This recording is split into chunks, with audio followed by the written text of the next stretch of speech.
Mie mi-a plăcut foarte mult această primă ședință a cursului pentru că am învățat să utilizez timpul în mod util, să nu pierd timpul plângându-mă că am un bagaj foarte mare de materii pe care trebuie să-l învăț și să mă bucur de fiecare clipă și să citesc foarte repede.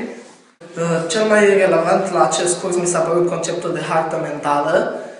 Utilitatea acestui curs s-a reflectat atât în rezultatele testelor pe care le-am efectuat, cât și în timpul de citire al textului. Este impresionant cât de repede poți să înveți să citești rapid și această citire rapidă conduce automat și la o memorare și implicit la o învățare rapidă care până la urmă te dezvoltă, eu cred, definitiv în dezvoltarea ta personală și îți folosește enorm în viață.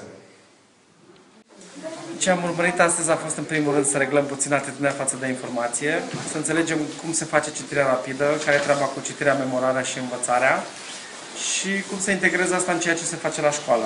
Pentru că tinerii au tendința de a segmenta, de a pune separat viața și școala în două contexte diferite. De aceea ceea ce fac la școală nu aplică în viață și ceea ce fac în viață nu aplică la școală.